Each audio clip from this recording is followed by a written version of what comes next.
In the previous episode, we focused on a heretic named Marcion. He was one of the first to articulate a spiritual tradition that came to be called Gnosticism, an early challenge to Christianity that anyone who's done reading on church history has probably heard of. Though Gnosticism ceased to be a threat by the opening of the 5th century, the term Gnostic is still applied to ideas that harken back to that ancient heresy. Now, the Montanism that we took a look at a couple of episodes ago is what we might call a movement within the church, while Marcion set up an alternative church to orthodoxy. Gnosticism seems to have begun as a movement that ended up fostering its own churches. It's more a religious trend than a cohesive movement with a settled set of doctrines. While Gnostics held to a common set of core beliefs, they interpreted them widely. That makes describing Gnosticism difficult. Generally, we can say that it was a mashup of Greek philosophy, Eastern mystery cults, and Christian terminology. From Greek philosophy, the Gnostics borrowed the dualistic idea that all matter was inherently and unalterably evil, while the spiritual realm was equally, inherently, and unalterably good. From esoteric and occult Eastern mystery sects, they took the idea that there was a, secret body of knowledge that, when understood, granted enlightenment. And this enlightenment was the Gnostic version of salvation because it liberated one's consciousness from mere physical existence into a kind of permanent spirituality. Gnosticism took its name from this idea of salvation through enlightenment. The Greek word gnosis means knowledge. Now, because the Christian movement was gaining popularity and growing rapidly at that time, Gnostics adopted Christian forms and terms as a kind of sneaky marketing ploy, hoping to pawn off their ideas as an elite form of Christianity. And the ploy worked. Gnosticism took root in several congregations, just as winds of false teaching do in every generation. Gnostics believed that sparks, or better, shards of divinity, that is, little portions of pure spirit, were locked inside some, but not all humans. And those that had them, they said, would become Gnostics. It was another clever marketing ploy. After all, who doesn't want to think that they have a little spark of something special? And so they were tempted to go Gnostic to prove that they did. Now, the next step was to pay one of the Gnostic teachers the requisite fee to learn the gnosis, the secret knowledge, so that they could have their divine spark fanned into full flame. Voila, enlightenment. It was an ancient version of, hey, the first lesson is free, but if you want to go deeper, well, that's going to cost you. Oh, and by the way, if you're smart, you will join us because that's what smart holders of the divine spark do. You want to be one of the special ones, don't you? Well, sign up, pay the fee, and you're in. Oh, and by the way, if you sign up today, it's half off. Okay, yeah, I made that last part up. But once you realize what Gnostic teachers were all about, we probably wouldn't be surprised to learn that they did have ancient versions of all the modern sales gimmicks. You know, family plans, buy one, get one free. For the Gnostics, enlightenment equaled salvation. They strove for the realization that they weren't mere humans devoid of the divine spark and so little better than animals. No, they were earthbound spirits destined to re-emerge with the divine hierarchy, that series of emanations from the supreme transcendent God. Gnosticism was a stepped progression of spiritual growth whereby members increased their rank by paying their Gnostic guides more and more to learn increasingly powerful gnosis, secret knowledge. And if all of this sounds eerily similar to a modern religious group that calls itself by a similar name, Scientology, well, there really is nothing new under the sun. Gnosticism presented a real challenge to the church for several reasons. First, the Gnostics used many of the same terms that Christians used, and that confused novices and those who weren't properly taught. It's something that pseudo-Christian cults do to this day. They use orthodox words, but they pour different meanings into them. Now, second, it's human nature to be attracted to that which is, secret, hidden, mysterious. And quite frankly, that's what the Gnostics were all about. Third, they believed that they were superior to others. Now, this appealed to the ever-present pride indwelling the human heart. And the Bible teaches that humans were created in the image of God and originally destined for glory. there's a latent sense of a call to glory that lingers in the human soul. Greatness beckons us all.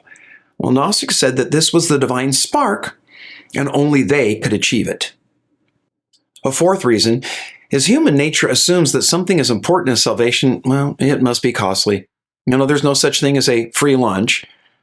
The Christian gospel says that while salvation is by God's grace and free to us, it's supremely costly to God because it costs the life of Christ. But many miss this and think that grace is utterly free. The gospel's message of salvation by grace seemed thin and weak to those convinced that there had to be, work involved compared to the Gnostic campaign of pay to play. What comes as a surprise is the realization that the first real doctrinal challenge to Christianity was not over Jesus' deity, it was over his humanity. Today most controversy is over Jesus being God. It's easy to see him as a man. What's more difficult is to understand how the human and divine come together in the incarnation. And so this becomes one of the main points of contention with the cults. The Docetism of Marcion and other Gnostics maintained Jesus' divinity, but denied his humanity. And let me just give a little bit of a teaser for some of our later episodes when we get to the 4th and 5th centuries. It turns out that the battles that went on in the church over how to understand the dual nature of Christ became a supremely contentious period of church history. One of the church councils is sometimes called the gangster or the robber synod because those who attended beat each other with clubs over this issue and debate. Fun times. Well, back to Gnosticism. Other branches of the Gnostics taught that Jesus and Christ were two separate entities. Jesus was just a man with a human mother and father, while Christ was a spirit that descended on the man Jesus at his baptism, ministered through him for 3 years, and then departed in the Garden of Gethsemane. So the man that died on the cross, he was just a spent shell. His death accomplished nothing in terms of salvation. These Gnostics claim that the Christ spirit, or the Christ consciousness, continued to inhabit their leaders and could come upon anyone who showed sufficient enlightenment. Like Marcion with his abbreviated list of approved books that we considered in the previous episode, the Gnostics edited portions of the New Testament that spoke of Christ's physicality. They couldn't have him writing in the dust of the ground or eating after the resurrection because, well, spirits don't do those kinds of things. They also had to insert episodes into the Jesus story that gave an opening for their aberrant theology. The recent spate of alternative gospels that have made the news are for the most part Gnostic scriptures known to the early church but rejected for their spurious origin and dubious purpose. They weren't included in the New Testament canon because, well, they didn't meet the strenuous criteria used to validate accepted writings. Now, as I mentioned, there were several branches, streams of Gnosticism. They differed in all sorts of ways.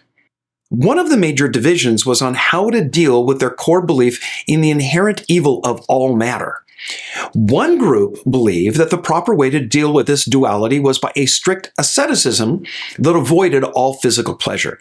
And so they ate only bland foods, drank tasteless beverages, wore uncomfortable clothes, and of course abstained from sex, and avoided any pleasurable stimulation of the senses. But the other tendency was a 180-degree reversal of that kind of asceticism. These Gnostics immersed themselves in physical pleasure. They said that asceticism was pointless because whether it was pleasurable or not, contact with the world was unalterably evil, so it didn't matter. And if it was all evil, well, might as well enjoy it. So these Gnostics made it their aim to so immerse themselves in pleasure, and this often meant indulging in the grossest kinds of immorality, that they would experience enlightenment anyway, and that would prove that their consciousness was distinct, divorced from their physical bodies. These Gnostics said that their divine spark was like a pearl that could not be stained by the muck of the world. Well, it's not difficult to determine which form of Gnosticism was more popular.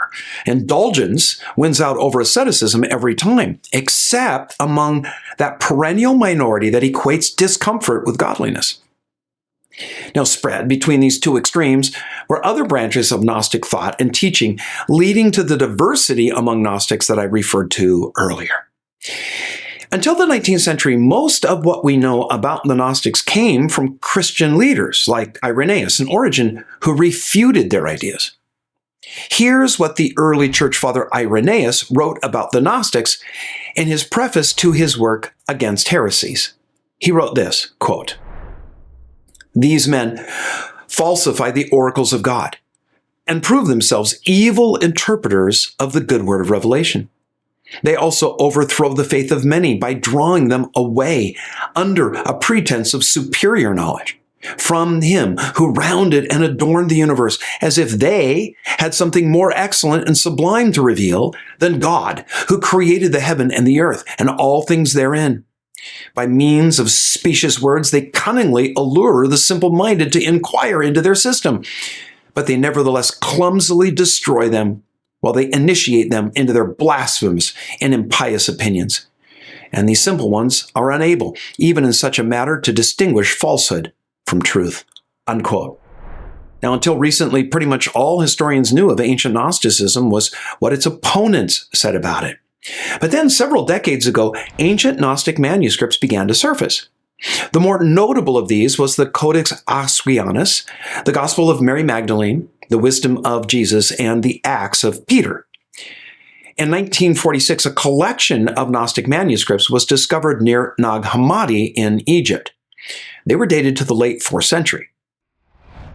Simon Magus, who is mentioned for us in Acts chapter 8, was labeled by early Christians as the originator of Gnosticism and may indeed have had a hand in blending Greek philosophy, Eastern mysteries, and Christian lingo into a homespun spiritualism. After Simon, another Gnostic teacher named Menander followed up on and elaborated on Simon's work. Saturninus brought Gnosticism to Antioch in Syria, where a thriving Christian community already existed. Cerinthus spread Gnosticism in Asia Minor, and as we've seen, Cerdo and Marcion brought Gnostic ideas to Rome. But the name that is most associated with the blending of Gnosticism and Christianity is Valentinus. Now, born in Carthage about 100, he was almost elected the Bishop of Rome. But it's a good thing that he wasn't, because not long after, he became a potent advocate of Gnosticism. His poetically versed Gospel of Truth was quite popular. As did most false teachers of the time, Valentinus claimed apostolic authority for his teaching. He said that what he shared was from a disciple of Paul's named Theudas. Now, there's no record of such a Pauline disciple anywhere other than from Valentinus.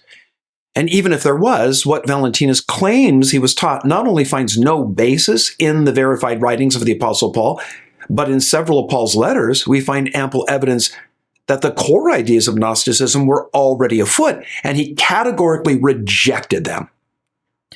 His letter to the church at Colossae is an especially poignant one in this regard, as are portions of 1 John, where the Apostle John makes it a point to refute the idea that Jesus did not have a body. Now, earlier I mentioned that one view of Gnosticism said that Jesus and Christ were two separate things, Jesus the man and Christ the Spirit. One school of Gnostics said that there was no man named Jesus, that the Christ was merely a phantom, a ghost-like figure who left no footprints, cast no shadow, because he had no physical body. How could he, these Gnostics asked, when all that is physical is evil? No, they said, Jesus only seemed, he only appeared to be physical and possess a body. This brand of Gnosticism is called Docetism and is one of the earliest forms of Gnosticism. Docetism comes from the word meaning to seem. Now, Gnostics of every stripe agreed that the supreme God, the Father God of the New Testament, well, he could not be the creator of the physical universe because he's perfect in holiness. And so he couldn't create something so unalterably evil. No, this supreme God, they say, gave rise to lesser spiritual emanations called archons, who in turn gave rise to their own spiritual emanations.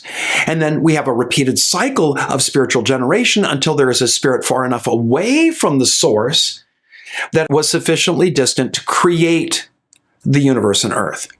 Called the demiurge, Gnostics cast this as the God of the Old Testament.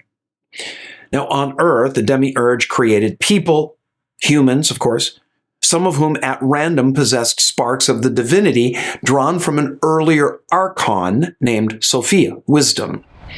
And with proper nurture, that spark could be fanned into the flame of Gnostic enlightenment. Where Gnosticism thrived was in the North African city of Alexandria, the Roman Empire's second largest and a highly influential city, especially in the realm of philosophy. Alexandria was a center of culture and learning, and Gnosticism's presence there greatly advanced its reach. The arid conditions of North Africa also facilitated the preservation of documents. So, some of our most ancient manuscripts of the New Testament come from that region. Some conservative scholars believe that these manuscripts bear evidence of Gnostic tampering and that they tend to exclude portions of the gospel that reference Jesus' corporeal existence, as well as those parts of the epistles which speak of the life of faith affecting the physical world. But the net result of Gnosticism on the church was the clarification of what Orthodox Christians believe about the humanity and the deity of Christ and the nature of faith. Gnostic challenges moved church leaders to identify which books were scripture, as well as what makes for essential doctrine. Though the cause of orthodoxy was advanced by confronting Gnosticism, Gnostic ideas became entrenched in some churches, and by the early 4th century, when Christianity was finally removed from under the heel of imperial persecution, church leaders in some places were split over some of the ideas that Gnosticism had inserted. As suggested earlier, ancient promoters of Gnosticism were adept marketers. They took a little from here, a little from there, a bit more from over yonder. They put it all in a bowl and made a kind of, religious salad. And then they applied the coup de grace, the dressing of Christian terminology. They took the words of orthodoxy, poured different meanings into them. Words like salvation, gospel, even Jesus. They shared the Christian vocabulary, but they had a different dictionary. And it seems that we're watching a replay of the past. It isn't that ancient Gnosticism is being revived so much as the methodology of its ancient promoters has been adopted by advocates of what is called progressive Christianity. Progressive Christianity is neither progressive nor Christian. It's nothing but a reheated version of 19th century's theological liberalism that gutted mainline denominations, emptied churches, and turned cathedrals into museums and breweries. But progressivism draws people in because it's well marketed. It's appealing on a number of fronts. It accepts the secular worldview that now dominates Western culture. It clings to the unshakable inner sense that there must be more to life than just biology. There has to be some larger purpose and meaning to our being here.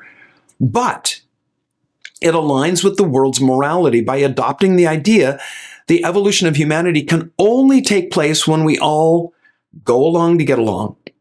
And then it wraps all of that in the words that the church has used for 2,000 years. As with ancient Gnostics, the vocabulary of progressivism is the same as classic evangelicalism, but its dictionary is different. I remember hearing an interesting discussion on the radio some years ago. The Pope was visiting the United States, and a group of liberal Catholics had petitioned to meet with him to formally declare their belief that the Roman Church needed to start ordaining women priests. So one of the representatives was there on that radio discussion. The other person was a conservative priest stating his opposition to the ordination of women priests. And the advocate for ordination based his position on the contention that the church needs to adapt to the times and accommodate modern societal norms and values. Though he didn't use those exact words, his position was, the church needs to get with the times. Now, while I don't go along with the whole Roman Catholic idea of a specially sanctioned priesthood, I had to cheer the conservative priest's reply. He said that the church isn't called to get with the times. It's to safeguard and promote the faith that is once for all delivered to the saints. It's called to hold fast to those things that the church has always taught, not bow to the pressure of an ever-changing fad and fashion of this world. God doesn't change. How could he and remain perfect? If God doesn't change, then issues of faith can't either. Morality can't change because it's not based on human preference or society. It's based on the nature and the character of God as our creator. Now, what Christians believe today, it has to sync up with what they have believed since the earliest days of the church. Progressive Christianity is errant on its surface and that it regards itself as progressive. It's moved on from what Christianity was to something else, something other. And that other is decidedly not biblical historical Christianity.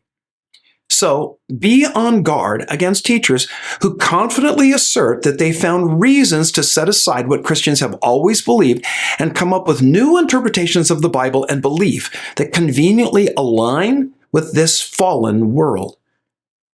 As James says in verse 4 of chapter 4 of his epistle, "Do you not know that friendship with the world is enmity with God? Whoever therefore wants to be a friend of the world makes himself an enemy of God." The popular author Dan Brown made a splash some years ago with his best-selling novel, The Da Vinci Code. Brown made no secret of his hope that the book would renew interest in what he believed was the real Christianity of Gnosticism. Echoing the silly tropes of a handful of avant-garde alternative history advocates, Brown said that Gnosticism was the original faith of the apostles, but that the Emperor Constantine, for purely political reasons, had hijacked the church and started Roman Catholicism. Well, that was all a lot of hogwash, but it generated a spate of articles in magazines who all mentioned the Gnostic Gospel of Judas that gives Jesus' betrayer a makeover, turning Judas from a fiend into the hero of Jesus' story. Almost everything in the Gospel of Judas turns traditional Christian orthodoxy on its head. Judas is turned from a villain to hero because he helped Jesus' divine spark be liberated from the prison of his body by turning him over to the authorities. A plan that Jesus asked Judas to enact? The Gospel of Judas is typical of all Gnostic writings in the 2nd and 3rd centuries, and its liberal quoting of those books that end up as part of the New Testament canon, showing that they were already understood by the church as normative for faith and practice.